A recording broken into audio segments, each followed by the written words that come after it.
without further ado, I'd like to move along to our first session of the afternoon, which is the Cyber Mafia, Combating Global Organized Crime with Rapid Scale.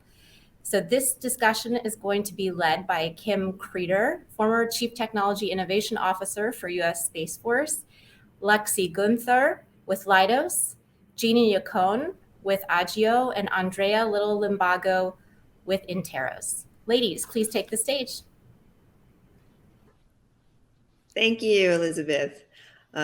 This is Kim Kreider, and I'm just so happy to be here with all of you to help moderate this panel. We're going to talk today about the Cyber Mafia, Combating Global Organized Crime with Rapid Scale. I've got an amazing team of panelists with me here today.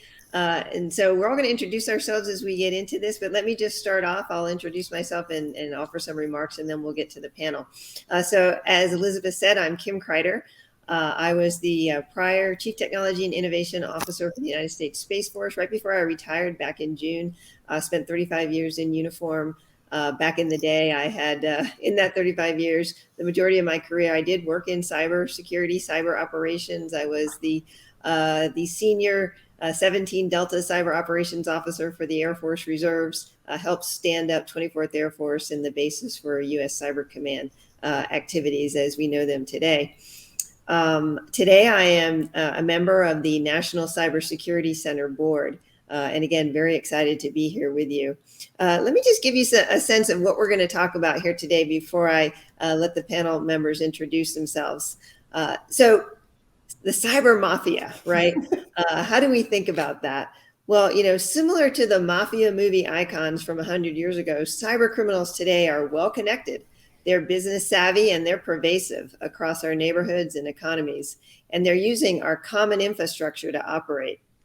Also, similar to organized crime bosses of old, these criminals are still utilizing a lot of their traditional fear-based tactics and sophisticated money laundering. Now today, focusing on ransomware. We heard a little bit about that in the prior session. We'll talk more about that here in our panel, as well as cryptocurrency as a way to launder their money assets.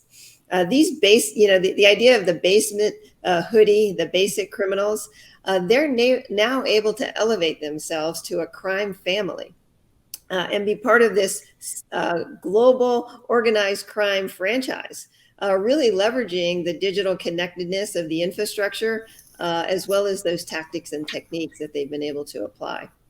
And as I mentioned, payment and laundering through cryptocurrency and even more traditional methods is becoming very obfuscated through the digital medium. You know, there was a recent article in the Daily Beast just on the 23rd of September entitled "The Mafia Finds a New Frontier for Crime," and that's the internet. It cites a year-long takedown operation of a mafia clan that allegedly hired computer experts to run spear phishing and vishing or voice phishing campaigns to dupe victims into giving up their personal information, passwords, credit card numbers, etc., or directly sending their money to bank accounts where it could be laundered through the traditional front companies that the mafia has used in the past, money mules, or again, those cryptocurrency assets, all through a well-organized pyramid structure, excuse me, with specialized areas and roles.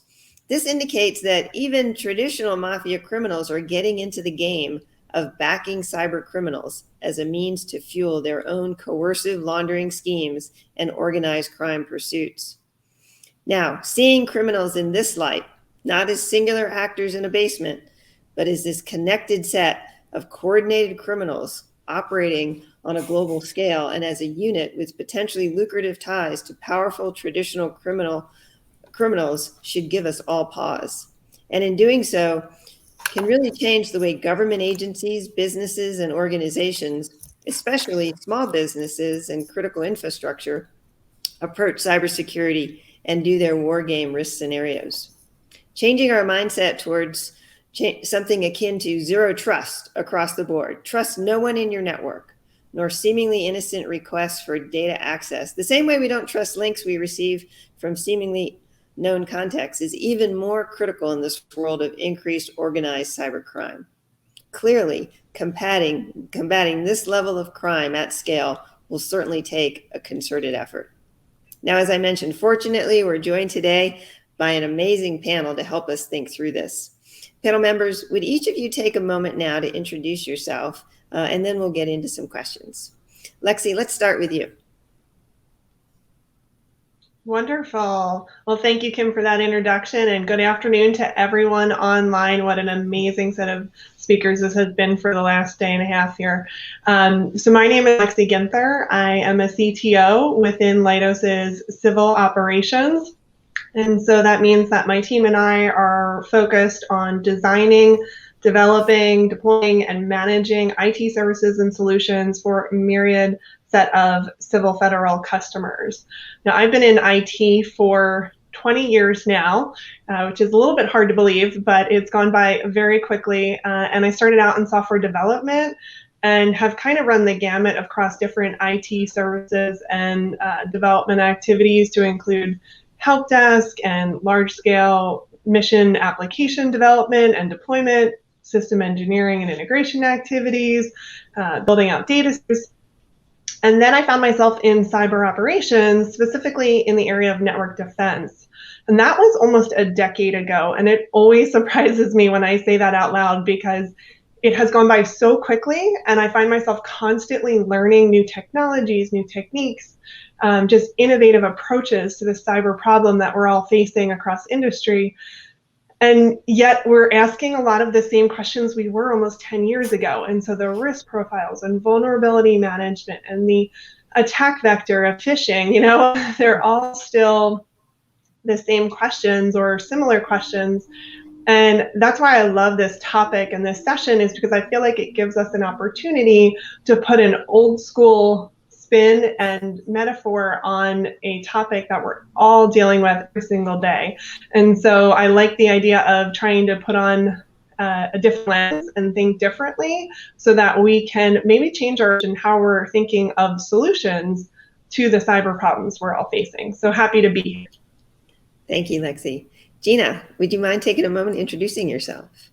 Yes, first I would like to thank everybody for having me, and I really appreciate this event. I thought it's very well organized. The communication has been flawless. So I do want to thank the event organizers for having us here. And I also want to thank my panelists and you as well as being the moderator. So thank you all.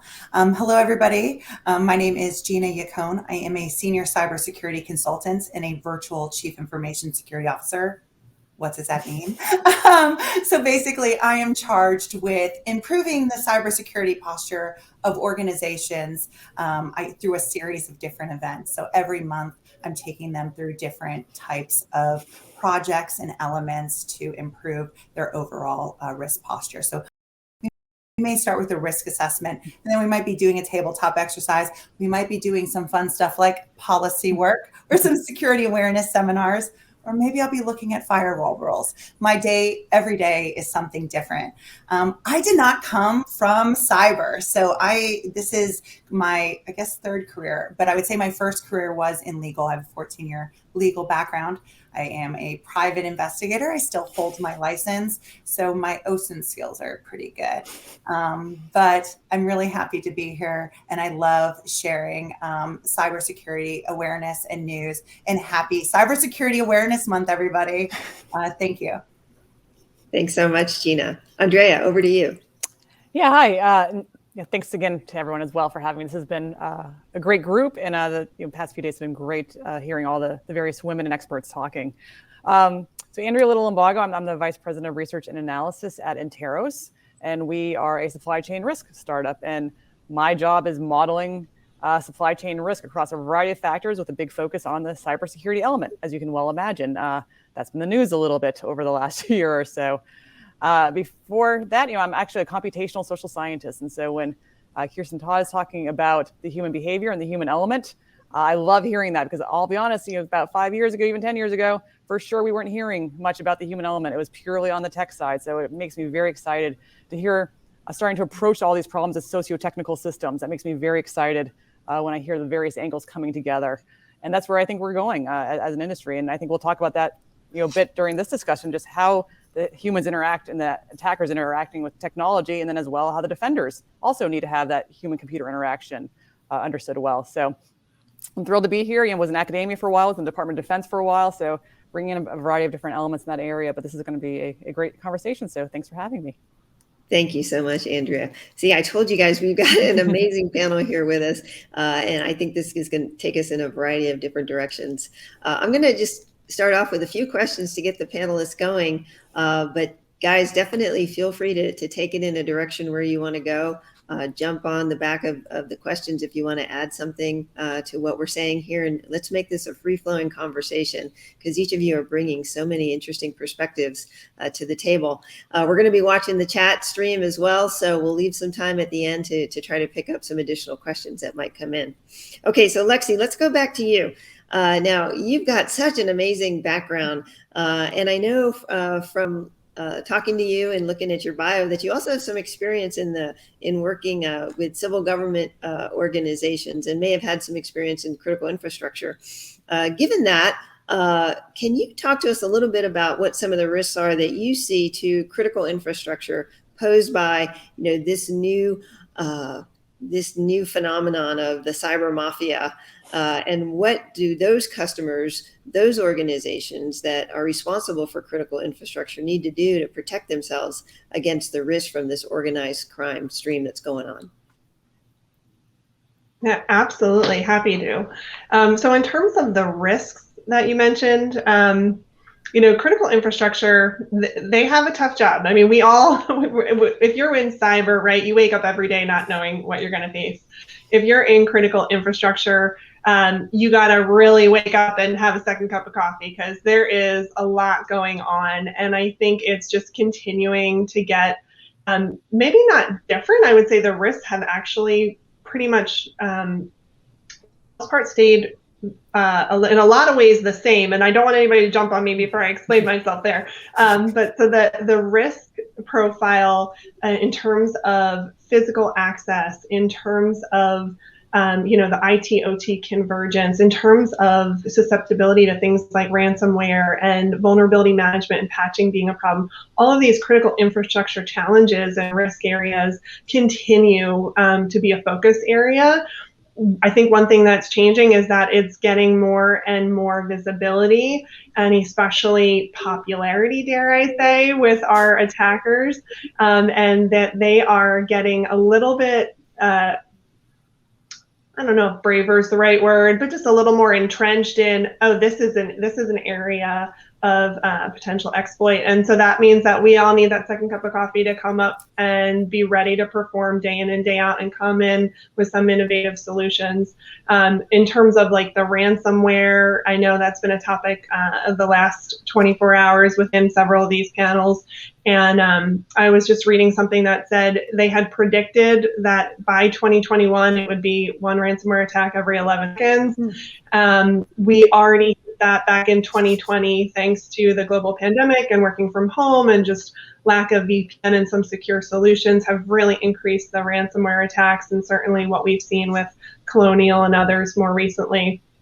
I think with regards to this new type of organized crime franchise type model, you're also seeing sharing of TTPs. And so that increases the risk of they're sharing what types of attacks they're using. It's making it harder to profile maybe who is attacking you. And while attribution isn't certainly something that the civil sector really delves deep into, it is important to understand and model out what those attacker profiles are so that you can combat them, so you understand what your adversary profile looks like.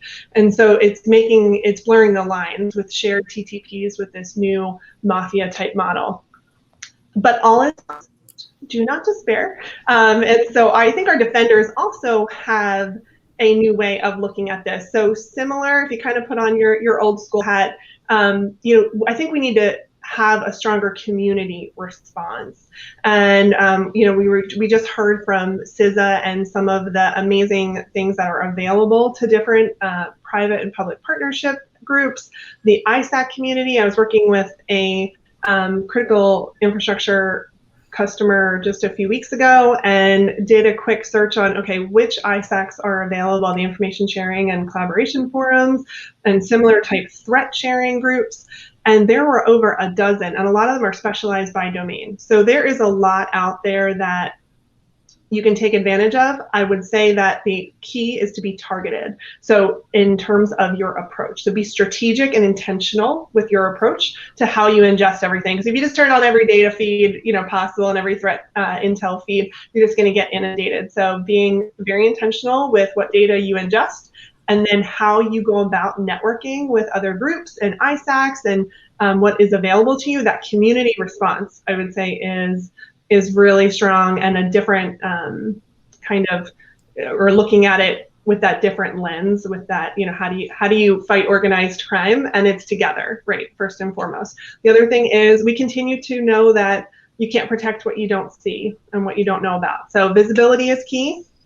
Understanding your architecture, take the time. It is worth the time to take a step back and understand your architecture and everything that's in play here, so that you can design for the future and design for the risk profile that you have. And so this is where things like zero trust come very heavily in play. Like, lean into that. Please don't wait for them to force you into updating your architecture and having a strong understanding of what you have. So the sooner you can get into that type architectural design and remodeling for the new threats and this new type model that we're looking at, the better off you'll be. So community response, visibility is still king, and really lean forward into zero trust and some of these newer architectural models that will help you defend your network, regardless if the actors are already in there or not. Outstanding. Thank you for that rich response, Lexie. Really appreciate that. Hey, Gina, let's turn to you. You've got your background in criminal investigation, private investigator. How do you think about this ransomware problem, particularly as it relates to these cyber criminals and the backing from mafia organizations? What should we be thinking about when we think about ransomware from your perspective, and how to protect ourselves, and what should individuals or organizations do if they find themselves a victim of those kinds of attacks? One, it keeps me up at night, everybody. So hopefully, don't be very proactive on this. So it's $1 trillion industry. Ransomware, it's ransomware as a service. There are organizations that are overseas that use it as a business. They are working 9 to 5 or 24 hours. They have they have like an HR, they have customer service, and their job is to do ransomware. That's their sole job, is to get into your networks and encrypt your data. And why is data so important? It's because it's money. Data is money. Data is your livelihood. So they are there solely to attack you. What is IT professionals' jobs, information security professionals' jobs? They have a lot on their plate. They have meetings, we're understaffed, there's a lot of noise going on, there's a lot in our environment. When we think 10 years ago, we used to go into an office building. Our IT department knew what the perimeters were. Now we're borderless. So it's really important to think about, one, thank your IT person tomorrow, today, every day, because we're up against a lot. And I think that that's really important to know. Also, when we're thinking about where we're going, I saw something the other day where they're saying 69% of malware is ransomware. So I think you sometimes have to treat a potential malware attack as it either is malware now that can turn into ransomware, like a trick bot or something like that. But you really have to look at malware differently. But having these groups that are very well funded, well organized, and their sole goal is to cripple an organization from working, crippling the reputation. Organizations have to be proactive. We cannot have our head in the sand. There is no ostriches anymore with this. You have to have, cybersecurity policies in place. You have to have a very, top-down approach to cybersecurity, best practices. C-level has to have an understanding of what the risks are. So, what I would do and what I help organizations kind of roadmap is what would happen if a ransomware attack would happen. And a lot of times organizations don't know because they don't understand their environment. So one, Lexie made a great point, you need to understand your architecture. Like I said, right now we're borderless. So we need to know where those defined segments are in our network. We need to understand that architecture. And if there was a ransomware to come in, it has to be a holistic approach from an organization. So there has to be a lot of different departments proactively doing jobs. So for example, you have to bring in legal, you have to bring in communications, you have to bring in the C-levels. It isn't just the IT or IS department's job to take care of a ransomware. It is an entire organization that is impacted. So in terms of the organization, there's a lot of stuff that would happen. To be proactive, you should have tabletop exercises, really reevaluate your policies every day, look at your cyber liability insurance, see what it says for ransomware, and understand what you're going to do. Are you going to pay the ransom? Are you not? The FBI and other organizations will say not to pay the ransomware. I agree with that. You should have very strong backups. So this goes into knowing your architecture. If malware was to come in, and this malware could be, ransomware, and when you think now of every click could be a ransomware attack, you really also need to think about your endpoints and treat your endpoints as also, untrustable sources. So that, zero trust. So it's zero trust people, zero trust your devices. And you need to be able to understand where your assets are so you can see how the malware is traversing the network. And hopefully you have nice designated segments in your environment that you can stop the spread. So it maybe is isolated to a certain department or maybe just a certain endpoint, so it doesn't disrupt the entire operations. If it does disrupt the entire operations, hopefully you have a great backup system. But there's a lot of moving parts besides IT that happens. So this is where communications, what are you going to tell, vendors, your clients, maybe it's, social media, what happens if it hits the news? All of those things need to be thought of ahead of time. So it's very important to think when you have these strong organized crime units that that's their only job is to take you down. You have to be very proactive, have a systemized approach. And the New York Department of Financial Services recently came out with a directive on ransomware where they're actually requiring an incident response policies guidance for organizations. So organizations need to put their own guidance on kind of what their risk tolerance is for stuff regarding ransomware. So it's something that it's kind of a when, not an if. So it's something to think of. Hopefully, for if you sure. have more questions, please feel free. Really, really great. Thank you so much for that, Gina. Andrea, let's turn to you.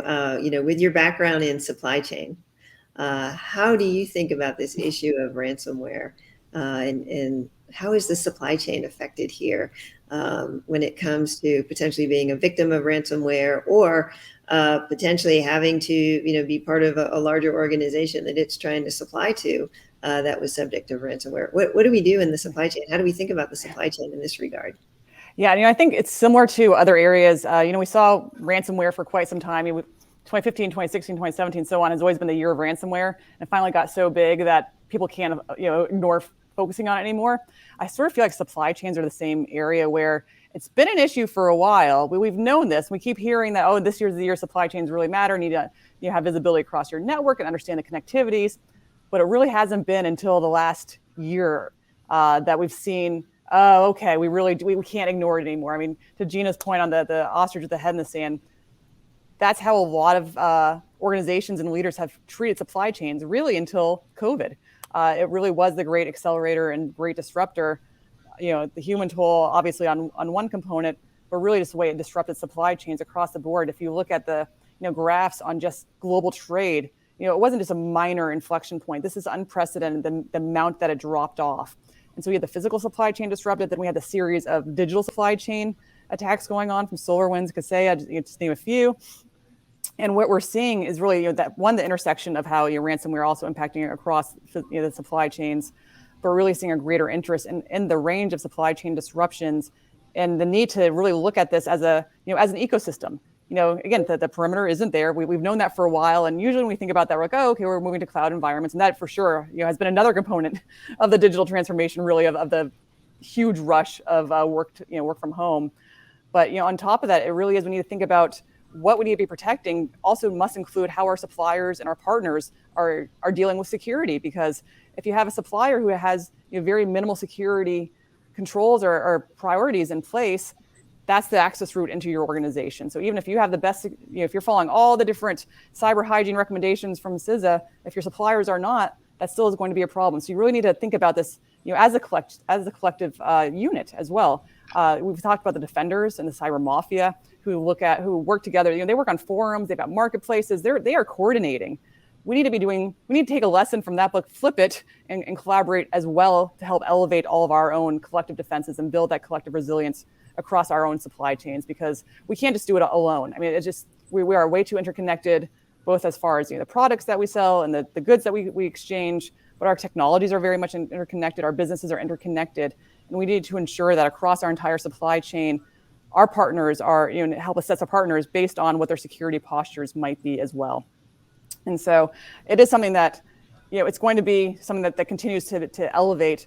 And if you sort of throw on top of the whole rise of, the influence of the range of cyber criminals and the ransomware and the various kinds of attacks going on, we also see, where your supply chain is located across the globe is also having a big impact based on the legislation, the policies, and the data access requirements that governments are starting to impose. And that also impacts the security of your data. So it really is super nuanced and complex. It's not getting any easier, which is why we need to come together and work together toward more of a broader collective resilience. Yeah, absolutely. Thanks for those great insights on that global supply chain. So Lexie, let's turn back to you. And you mentioned, it's a community effort, and we've really got to be able to, spread the word across that supply chain around the globe, and get all of the partners working together. How do we increase education about to the general public, within organizations, across the supply chain, really about this issue of organized cyber crime and the franchise that's out there to really spread organized cyber crime with some significant, backing, it looks like, behind these cyber criminals? How do we increase education across the board?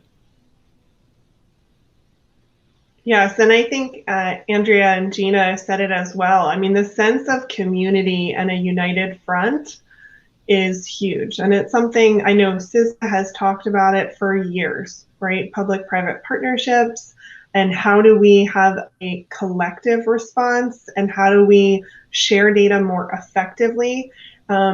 And recently, too, with all the different technologies that are out there, allowing us to ingest, I mentioned earlier, like threat intel ingest function, the capability is there to ingest a ton. It's just how much can we process, as humans, or even using AI, right? How are we using algorithms to our benefit here? But I think first and foremost, making sure that we continually espouse the importance of community and making sure that we are making connections across the network of cyber defenders. And so that's why platforms such as the Cyber Guild and conferences like this are so important. I always advocate that everyone take full advantage of conferences and different communities that they are a part of or have access to, because the stronger you build your network, the more aware you are, the more informed you are, the better defender you are. I mean, it's really that simple. And so building out your network, accessing, what you can, and then that strategic line of sight to, okay, so what intelligence does this get me? What intelligence does this network, or how can I use this effectively? So it's not about volume, it's about being intentional and strategic in how you're accessing, ingesting, and then applying the intelligence that you've learned. So I think that's really key. And you mentioned education. I mean, I'm a big advocate to getting to the K through 12 group and just walking them through. I mean, our last speaker was talking about how generationally the different generations just look at technology and use technology differently, and we have to start that education process early. And it will take a generation, just like it did with recycling, like she mentioned, and seatbelts and other things. It takes a generation of continuous education to really get through to folks and to get everyone kind of speaking the same language and on board with what it is we're trying to do here. So I just continue the good fight and keep it up, and I think it will, and we have seen it already starting to, kind of change how we communicate and how we share data. And that will continue, and we just have to be persistent. Yeah. It can kind of just tap on just 2 quick points for what Lexie said. Go ahead. One, what she was talking about for the K through 12 and the next gen being brought up. I was just reading some presentations, and what I'm seeing on social media, there's starting to be some really interesting ways to leverage TikTok for actually expanding, not for this, that are security issues. And I think this community is very well aware of those, but actually also using TikTok as a forum for spreading security awareness to get to that next generation. And I think that finding interesting ways to leverage these platforms that we know the kids are on already, I think is a really interesting way to help get that generation brought up straight from the start from where they are. And, basically it's meeting them where they are. And so I love her point on that. And one more on the data component, because I think this gets often overlooked. Cybersecurity is an area where we have a ton of data. Like we know this. We don't always have access to the right data. And so being able to get to that right data is really what is core for doing the analysis that we need and getting those timely responses. So the more we can get through and get to the right data as fast as possible, that's really where some of the big challenges are. Yeah, absolutely. I know we're getting close on time here. Gina, I'm going to turn it back to you. We've got some really good questions in the chat that kind of pick up on where we've been with this. One of the questions has to do with the idea of, we're on the defensive side of this problem. It seems like a lot, always playing catch up. Is there a way for us to get more proactive, have a more proactive offensive posture in cybersecurity from your perspective? Yeah, I love this question.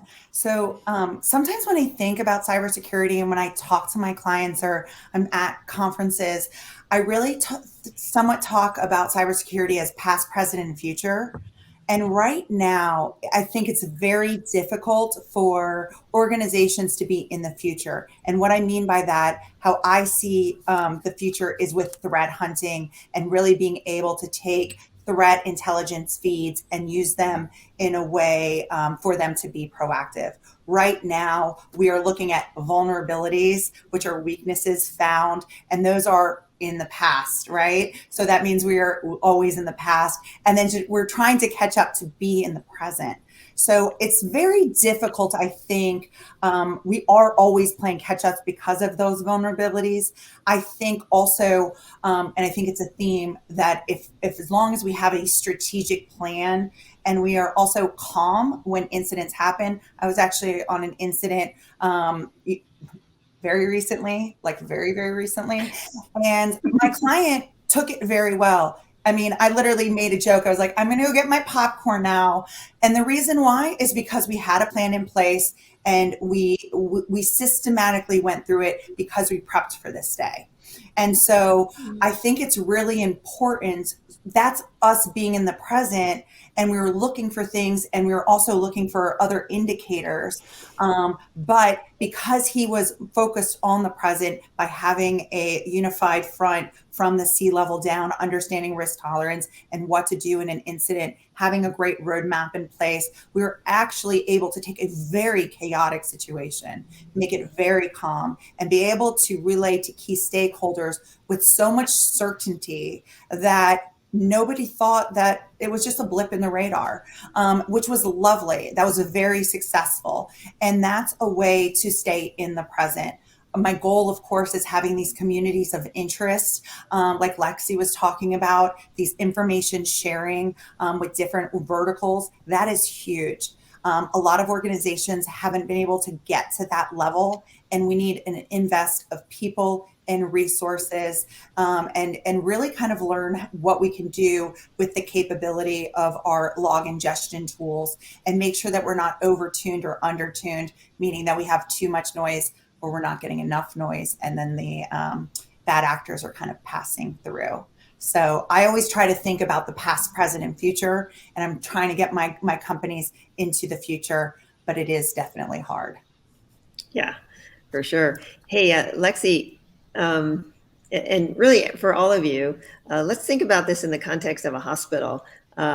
If a hospital is a victim of ransomware or some amount of cybercrime, if the medical and PII information is compromised, should that hospital pay out? What should that hospital do? Why don't each of you offer your thoughts on that? Because, we talk a lot about the money aspect associated with the data and these big organizations being attacked. But boy, if our hospitals are attacked, what should those hospitals do? Lexie, over to you first, then we'll go around. So I absolutely. And I have to caveat it first by saying I cannot provide legal advice or advice on whether or not you should pay ransomware. That is, yeah, even Gina is going to probably pass on that one. But, this is where the plan, exactly the scenario Gina was just talking about, having a plan, being just very in the present for this kind of activity is huge. You have to know your data, right? We talked about this. You have to know your architecture. You have to know what they might have access to.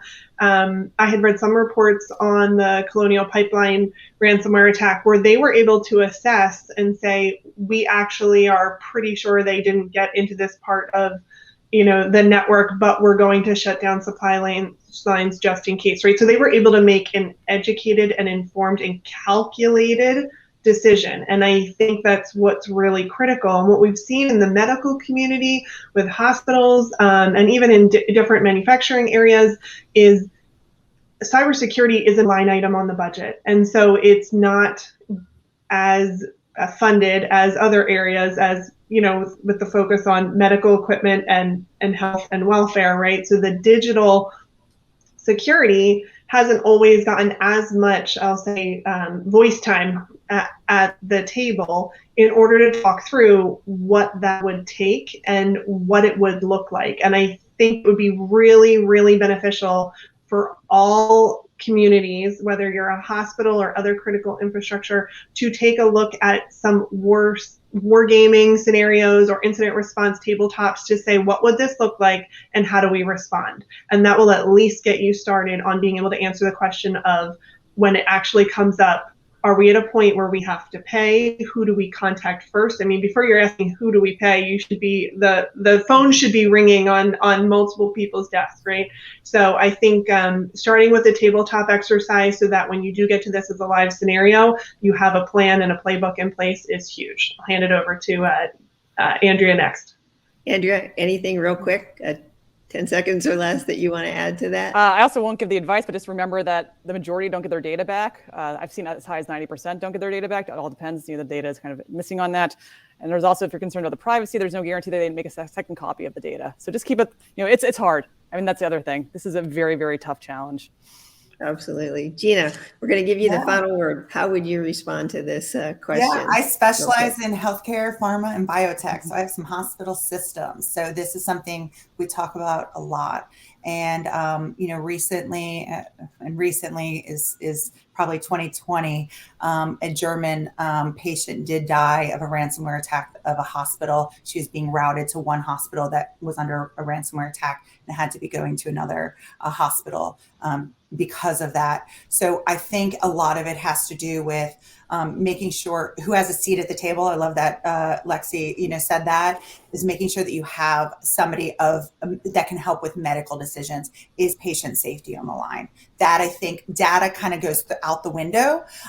Is your data, can you save it? Yes or no? It doesn't matter, I think, when it comes down to what are we doing for our patients at the time. Human life, when we all know as security professionals, it's on the CISSP, the first thing it has to is human life is number one. So not legal advice at all. It has to be a determination from the top down, but it's a good conversation to have on a tabletop exercise. Be prepared, definitely. Okay, thank you so much. Wow, what an amazing panel today. Thank you, everybody. That is our discussion on the cyber mafia and how to combat organized crime at scale. We've got to work together. It's a concerted effort, community effort. Visibility is key. Know your data, and make sure that you've got everybody at the table who can make the best decisions if you find yourself in a challenging situation. But fundamentally, Lexie said it, and I think everybody reinforced it: zero trust. Right? It's about zero trust around the board.